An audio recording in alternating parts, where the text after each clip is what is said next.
Então, pessoal, vamos mais uma etapa dessa parte de modelagem. E ao concluirmos essa etapa do modelo, nós vamos dar uma olhada num trabalho de dissertação que fala sobre o acionamento de máquinas, né?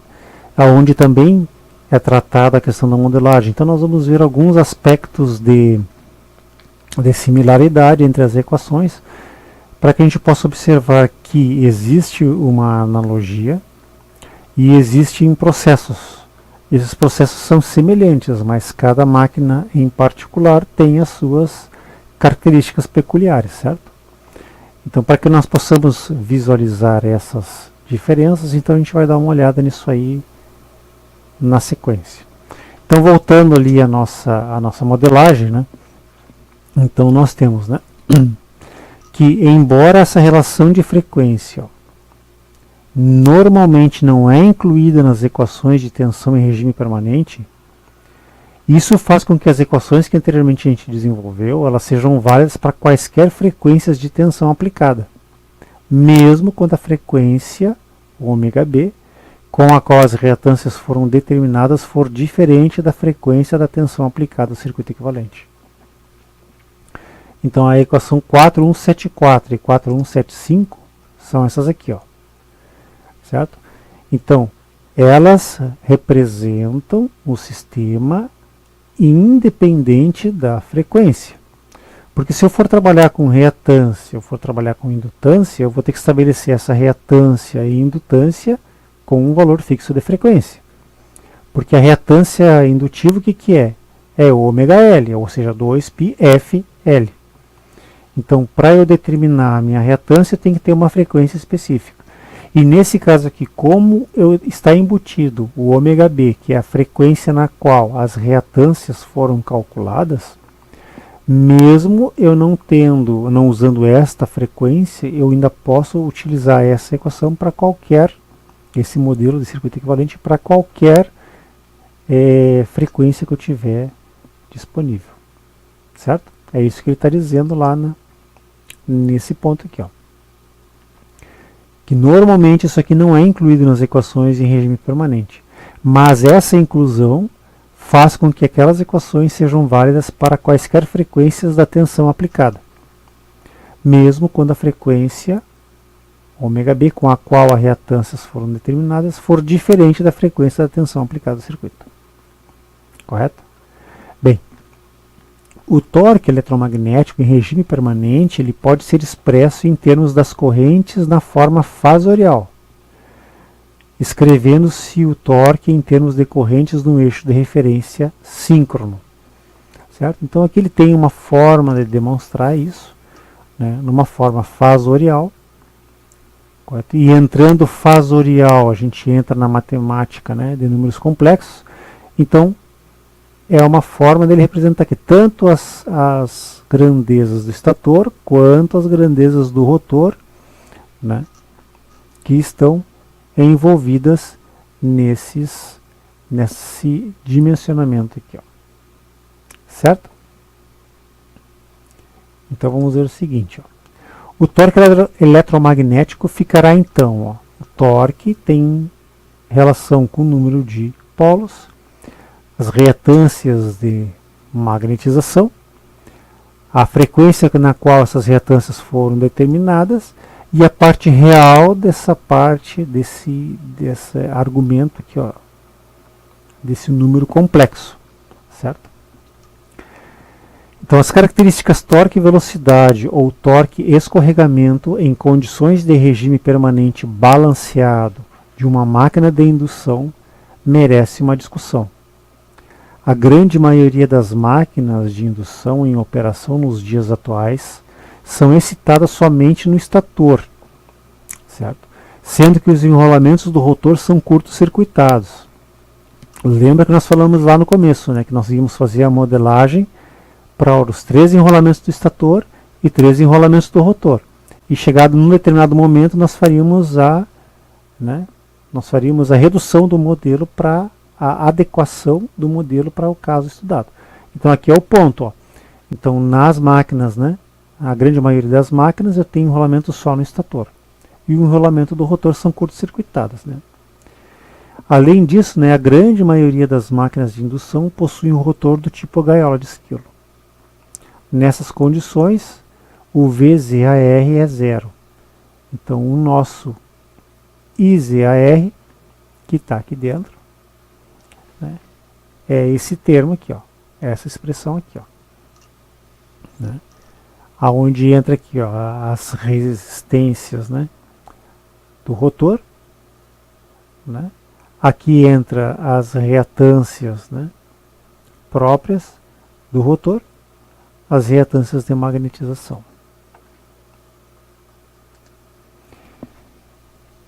Então, essa aqui é a mesma equação anterior, né, onde o XRR, né, que tem a ver com a reatância de magnetização, né, e a reatância de dispersão aqui, ó, certo? Que está embutida ali dentro, né? Se eu pegar esta equação aqui, ó, e substituir na anterior, na 179, nesta aqui, ó, eu vou chegar nesse ponto aqui, ó, certo? Nesse termo aqui, ó, aonde eu tenho aqui, ó, o meu IZAS, ó, IZAS em módulo, né? Que essa equação aqui ela está pegando a parte real, né, desse número, né? Aí aqui eu tenho o meu 3p sobre 2, que veio daqui, ó, certo? Ó, 3p sobre 2. E aí eu vou chegar nesse termo aqui, ó. O que acontece então?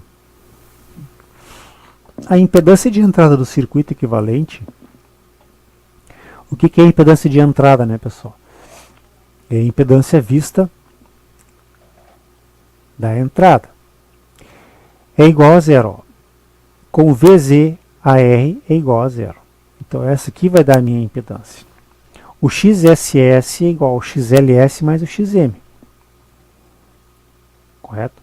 Então, o módulo da corrente vai ser igual ao módulo da tensão sobre o módulo da impedância. A impedância nós temos aqui, certo? Aonde envolve as reatâncias, né? Tanto a de magnetização, quanto as próprias, né? Quanto as próprias do rotor, todas referidas ao estator, correto? Da onde veio isso aqui? Isso aqui vem lá do nosso circuito equivalente, né? Onde é que está o circuito equivalente aqui, ó? Aqui, ó, né? Se eu vou olhar a minha impedância, né? Olha aqui, a impedância vista daqui, pega todos esses termos aqui, ó. E isso aqui, ó, né, em paralelo com aquilo lá, certo? Isso que a gente fazia lá na graduação, quando eu fazia a análise da impedância de entrada no circuito, né? Então, levando em consideração isso aqui, a gente chega... Onde é que está? Aqui, nessa equação aqui, ó. Certo? Depois é para fazer com calma, né? Em casa dá uma observada. Então, a equação do torque para uma máquina de indução com rotor gaiola ou curto-circuitada, ela pode ser descrita desta forma aqui, ó.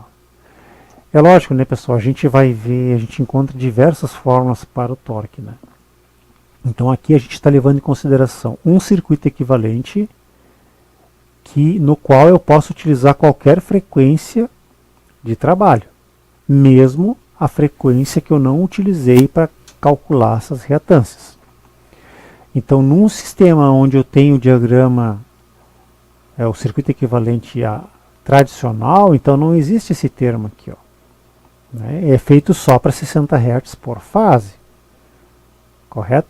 Então esse termo aqui não tem, certo? Mas enfim, eu tenho relações aqui, ó, de 3 meios, tenho relações de reatância, de resistência e tensão. Certo? É isso que a gente tem que observar, a ordem de grandeza das questões, né?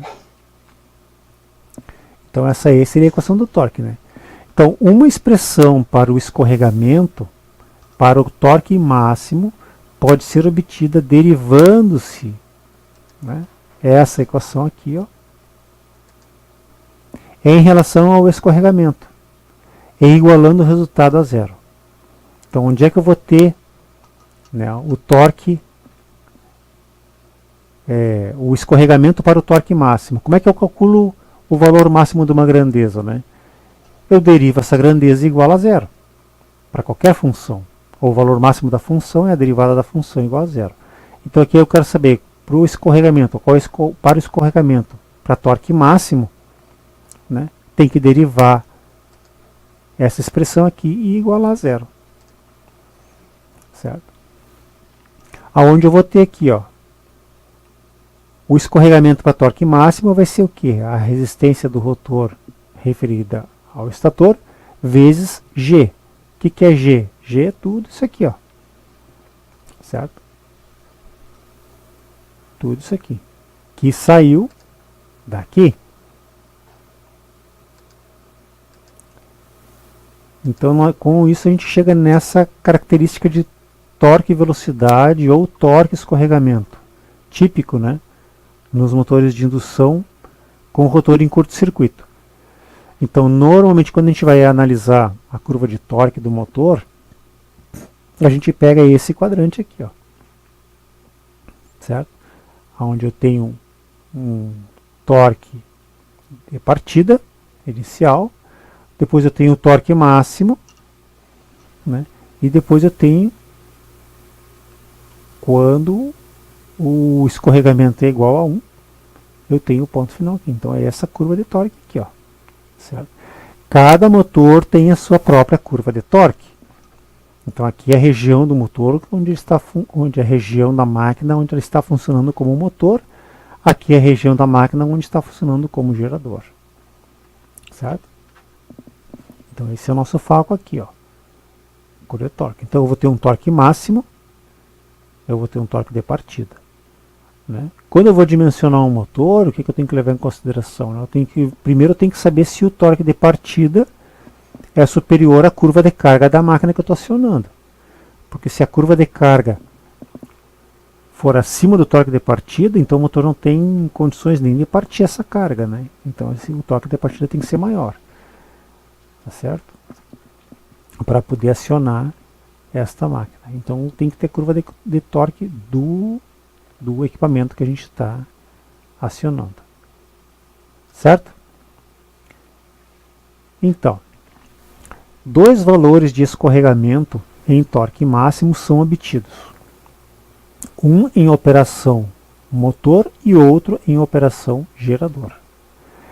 É importante observar que o escorregamento a torque máximo é diretamente proporcional à resistência do rotor referida ao estator. Consequentemente, se todos os outros parâmetros da máquina forem mantidos constantes, a velocidade na qual o máximo torque em regime permanente ocorre pode ser variada, inserindo-se resistências externas ao rotor. Este método é muitas vezes usado na prática de grandes motores, os quais apresentam rotor bobinado com anéis deslizantes. Nesse caso, resistências externas balanceadas são inseridas de maneira que o máximo torque ocorra na partida. À medida que a máquina acelera, as resistências externas são reduzidas até zero. Então, variando a resistência do rotor, eu mexo no torque máximo da máquina. Certo? Então, por outro lado, ó, máquinas de indução bifásicas usadas como servomotores são projetadas com enrolamentos rotóricos de resistência elevada. Esses dispositivos são usados em equipamentos de posicionamento, sendo que o rotor é geralmente estacionário e gira somente quando um sinal de erro faz com que a tensão aplicada não seja nula.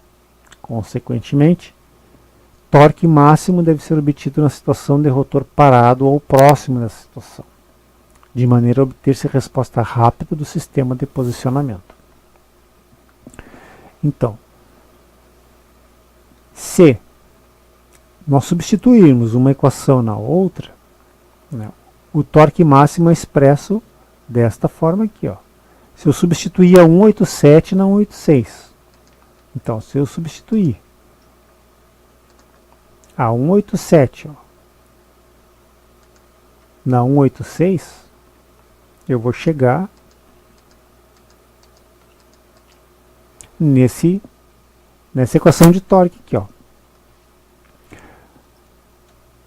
Certo? A equação, ó, nesta equação de torque, ela independe da resistência do rotor. Então, o torque máximo ele permanece constante se eu variar a resistência do rotor. Certo? Então, ó, características de torque e velocidade de uma máquina de indução com rotor curto-circuitado para vários valores de resistência de rotor.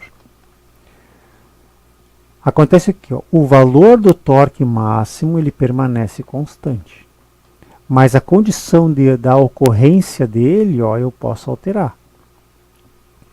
Então, uma resistência rotórica, quanto maior a resistência rotórica, mais eu ajusto o ponto de máximo no início.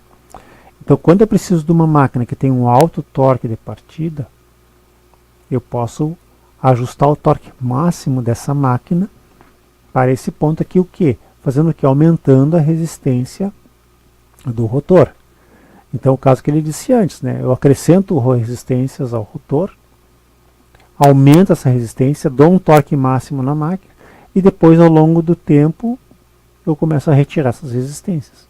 Ou seja, estou mexendo na forma da curva para cá, mas eu não altero a amplitude do torque máximo. Então eu mexo no posicionamento dele, né? Se eu preciso de um motor com mais ou menos torque, esse aqui é o meu torque de partida para essa máquina aqui, ó. Se eu conseguir trazer para cá, o meu torque de partida subiu para cá.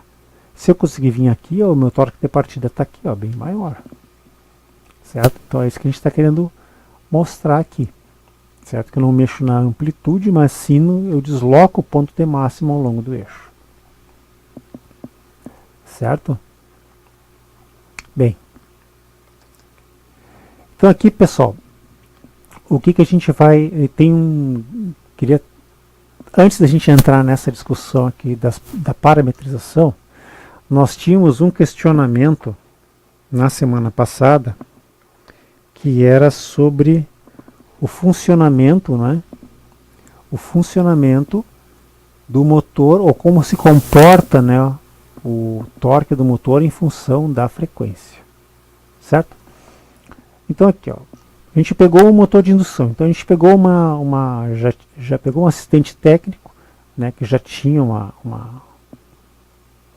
resposta elaborada. Então o que ele diz é o seguinte, ó: para aplicar motores de 50 Hz em redes de 60 Hz, certo? Tem que entender como é que a frequência influencia no funcionamento do motor de indução trifásico. Então a velocidade do motor, a rotação do motor, né? Então ela é o que é? 120 F sobre P. Aqui ele está levando em consideração o escorregamento, ó. Certo? Então tem a frequência aqui que afeta a rotação, né? Aumenta a frequência diretamente proporcional. De posse de outras equações de dimensionamento de motor assíncrono, tem-se que o conjugado ao torque desenvolvido pelo mesmo é dado pela seguinte equação. Ó. Torque é fluxo vezes corrente. Fluxo de magnetização vezes corrente do motor. Certo? E o fluxo de magnetização tem aquela relação de tensão sobre frequência, né? E isso aqui também, pessoal, o que acontece, né? Se a gente for fazer um parênteses aqui, ó, né? Se a gente for observar aqui, que relação é essa? Tensão sobre frequência. É aquela relação V/F do controle escalar, né? Então essa relação V/F que eu tenho nos inversores de frequência, eles mantêm o fluxo constante. Correto? Então nós vamos ver ali nas equações, né, que esse fluxo ele é proporcional a essa relação V/F. Então se eu preciso manter um fluxo constante, se eu aumento a frequência, eu tenho que diminuir a tensão e vice-versa. Vamos lá então. Olha assim, ó. Assim sendo, quando vemos, né, para que possibilitar a operação do motor com um torque constante em diferentes velocidades ou frequências, velocidade e frequência aqui, ó, frequência e velocidade são grandezas diretamente proporcionais, né? Deve-se variar a tensão proporcionalmente com a frequência, mantendo dessa forma o fluxo constante. Podemos então aumentar a frequência apenas até o momento em que a tensão se iguala à tensão nominal. A partir daí, a variação da frequência que é aplicada ao enrolamento do estator.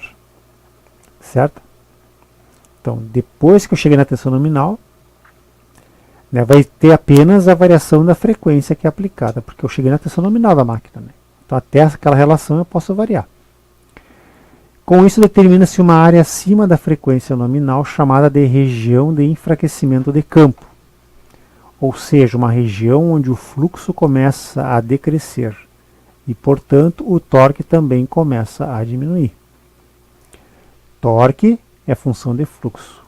Fluxo é função da frequência, da relação tensão-frequência. Se eu diminuo a frequência até chegar na tensão nominal, certo? Ele consegue controlar. No momento que eu passo da tensão nominal de alimentação, o que acontece? Eu começo a ter enfraquecimento de campo, certo? Uma região onde o fluxo começa a decrescer e, portanto, o torque começa a diminuir. Então, o torque permanece constante até a frequência nominal. Acima dessa, começa a cair. Então, motores trifásicos bobinados para 50 Hz poderão ser ligados também em rede de 60 Hz. E quando isso é feito, ocorrem as seguintes alterações ali. Ó. A gente pode ver. A potência do motor será a mesma. A corrente nominal é a mesma. A corrente de partida diminui 17%. O conjugado ou torque com o rotor bloqueado diminui 17%. O conjugado máximo também diminui. E a velocidade nominal de rotação aumenta em 20%. Certo? Então, quando o motor é bobinado para 50 Hz e quiser ligar em 60 Hz, pode, mas tem que ter essas considerações aqui. Ó. Conjugado diminui 17%. O conjugado máximo também cai. A velocidade nominal de rotação aumenta 20%. Certo? E a corrente de partida diminui 17%. Quando se altera a tensão em proporção com a frequência, de modo a manter a relação V/F constante, o que acontece? Ó? A potência do motor aumenta em 15% para motores de 2 polos e 20% para as demais polaridades. A corrente nominal mantém-se aproximadamente a mesma, certo? Quando eu tento manter essa relação V/F constante. Né? O conjugado de partida será aproximadamente o mesmo e o conjugado máximo será aproximadamente o mesmo. A rotação nominal aumenta em 20%. Então é preciso entender, né, que aumentar a tensão de um motor além da sua tensão nominal incorre em operação acima do nível para o qual o seu isolamento elétrico foi projetado, o que ocorre na redução da vida útil do motor e não é aconselhável. Certo? Então o que acontece? Né? Quando eu tenho uma necessidade, eu procuro ajustar aquela necessidade. Então se eu usar para outro fim, eu tenho que lembrar que se eu aumento acima da tensão nominal, eu estou entrando na vida útil da máquina. Certo? Então, o conjugado da máquina, o conjugado da máquina é função do fluxo. O fluxo, né, é inversamente proporcional à frequência. Então, se eu aumentar a frequência, o conjugado reduz. Se eu diminuir a frequência, o conjugado aumenta. Certo? essa interpretação. Bem, então, nós temos o nosso modelo, certo? Temos um modelo analítico. Na próxima aula, a gente vai ver modelagem com métodos de elementos finitos, certo? Para que a gente possa ter uma modelagem assim computacional, aonde a gente precisa, ou a gente tem uma precisão melhor do comportamento da máquina. Para isso, eu tenho uma relação, né, que eu tenho que respeitar, ou seja, eu preciso dos parâmetros os mais ajustados possíveis com a realidade. Tá certo? Então, para a modelagem, é necessário alguns parâmetros, algumas medições.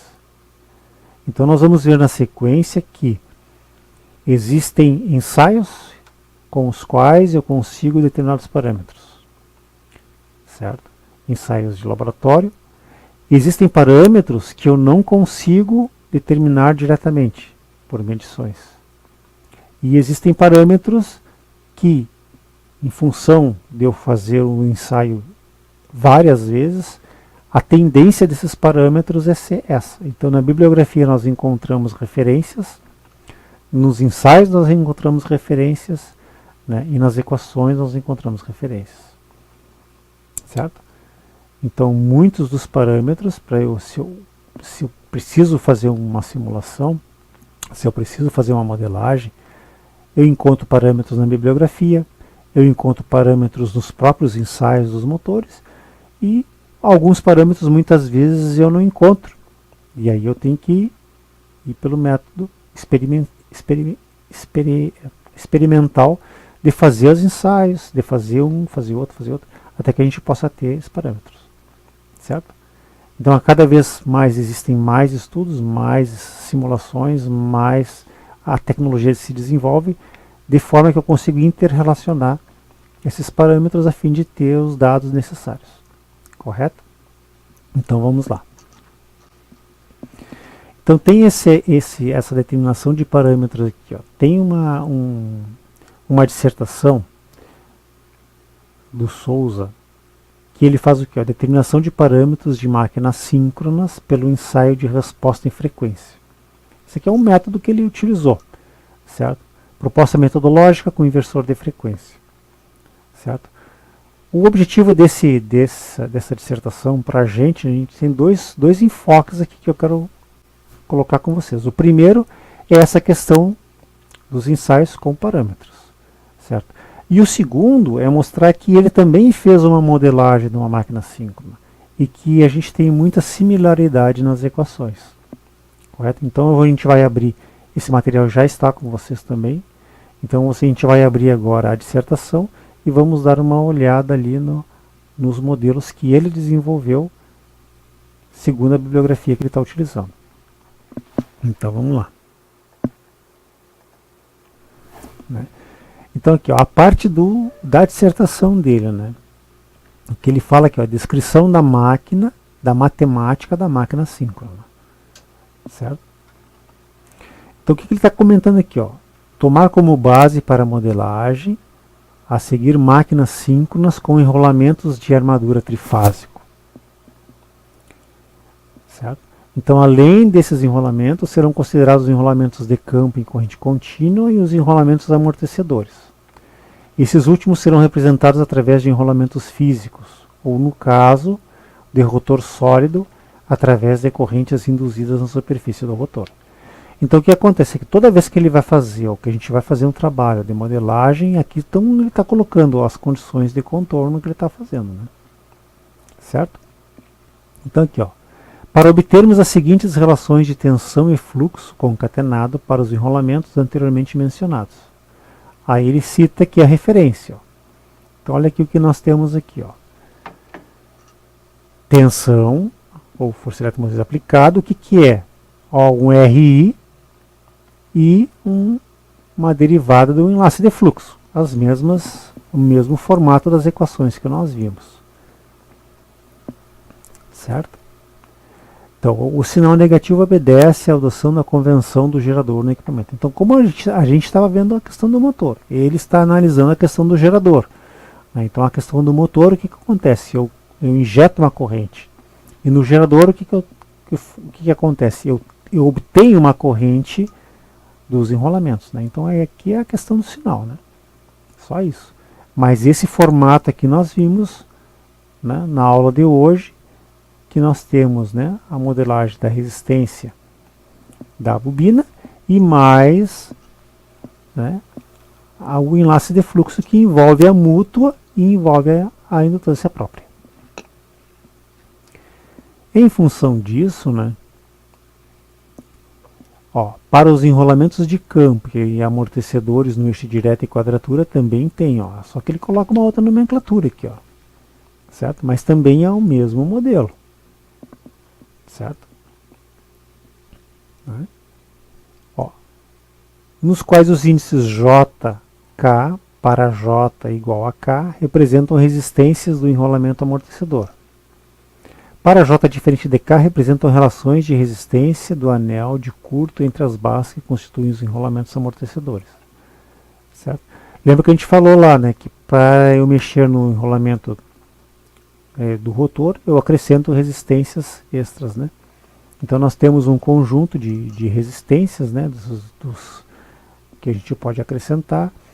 Eu tenho os enrolamentos amortecedores, que é para que eu possa ter o start da máquina, para que ela possa iniciar o giro. Então tem uma série de artifícios que eu utilizo nas máquinas síncronas.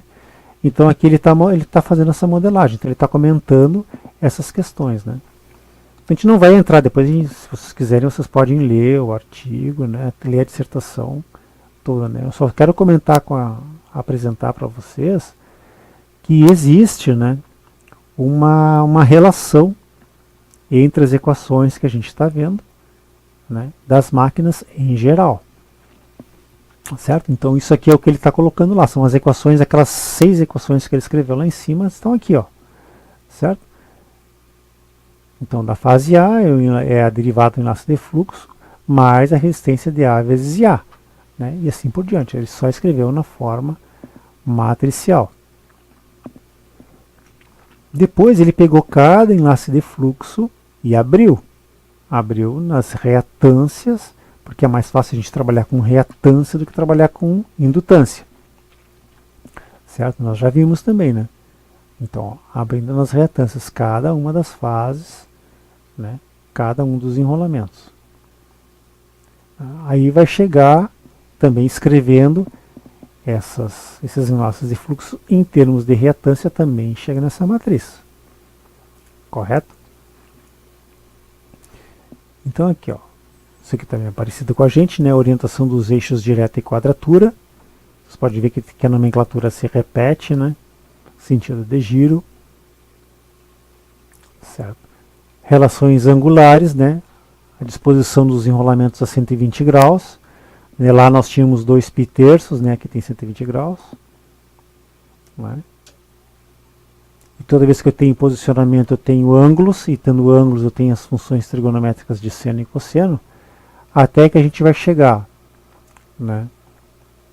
Ele comenta aqui, as reatâncias mútuas dos enrolamentos de campo e amortecedores que se posicionam no mesmo eixo são constantes e simétricas. As mútuas cruzadas, ou seja, que relacionam o eixo direto com quadratura, são por definição nulas.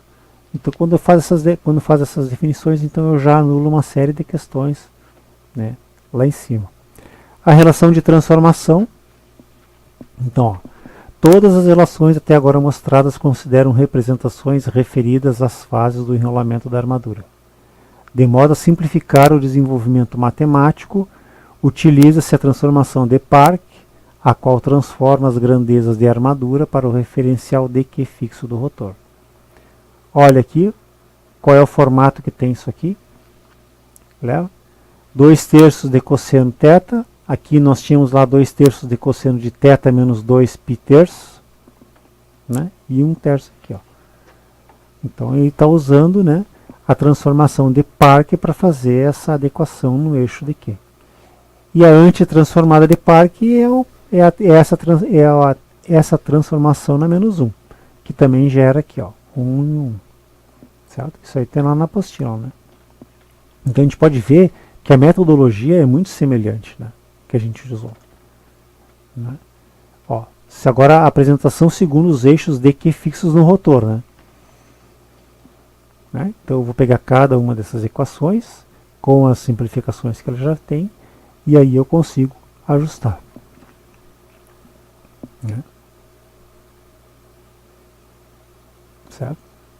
Ó, aqui já diminuiu aquela matriz, que era mais complexa, né? Cheia de reatâncias aqui. Certo? A tensão, né? A tensão que nós tínhamos lá, ó, a resistência RI, né? De sigma dt, né? Que aparece aqui. Né? E aqui chega cada equação, a derivada do nosso de fluxo menos a derivada, né, do enlace de fluxo mais a resistência vezes a corrente, cada uma daquelas lá.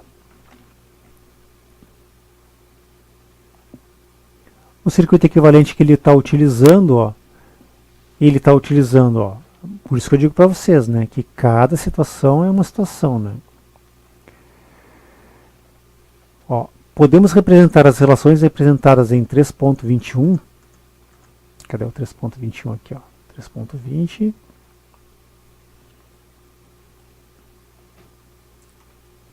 Cadê? Deixa eu pegar aqui. Começa para frente.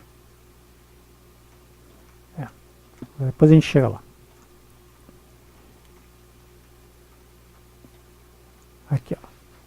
Através de circuitos equivalentes, né? Essas representações permitem visualizar os fluxos de corrente e as induções de tensão de maneira mais intuitiva. Além disso, podemos aplicar as técnicas de resolução de circuitos para obter as grandezas e parâmetros de interesse. Tendo como base a teoria do duplo eixo, eixos de Q, assumiremos o circuito equivalente para o eixo direto conforme figura 3.6. Assumiremos o circuito equivalente. Então toda a forma como ele pensa, ou como ele está raciocinando, ele tem que colocar aqui. Né? O que nós tínhamos lá? Né? Nós tínhamos essa parte do circuito e esta parte do circuito. Né? E esse aqui é a magnetização. Certo? Para ele é isso aqui, ó. Certo? Pela teoria do duplo eixo. Né?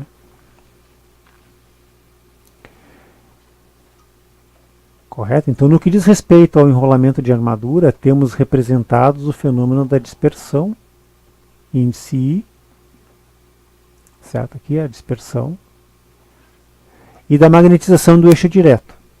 Ao desconsiderarmos todas as outras reatâncias e resistências do circuito, remetemos ao caso mais simples de representação da máquina, que considera somente uma reatância síncrona. Figura 3.7. Então, fazendo essas mudanças, ele chega no 3.7. O circuito equivalente modelo simplificado de gerador síncrono. Então o gerador tem uma força eletromotriz aqui, um LD e um ID. Certo? Para o eixo em quadratura, eu tenho aqui também, ó. Certo? Depois dá para ler, se vocês quiserem ler com mais calma, né, as questões que ele colocou aqui. Né? Aí eu posso escrever as equações em função do tempo. Né? Posso. Né, ele coloca aqui, ó, os parâmetros envolvidos nessa modelagem incluem as indutâncias e constantes de tempo do eixo direto em regime transitório e subtransitório. Né, conforme ele está discutindo lá em cima, né? E tem aqui as equações em função da frequência também, né? Se a gente lembrar lá da teoria de controle, que eu posso representar as grandezas em função do tempo e em função da frequência, né? Certo? Ou usar a função de transferência, né, para fazer uma modelagem. Então eu tenho como ajustar isso em função daquilo que eu conheço, daquilo que eu consigo fazer ou daquilo que eu quero fazer. Então a bibliografia serve como referência, a bibliografia serve como orientação para que nós possamos fazer, né, os ajustes, as simulações e o estudo paramétrico que a gente precisa. Tá certo, pessoal? Então vamos dar uma olhadinha ali, ó. Né?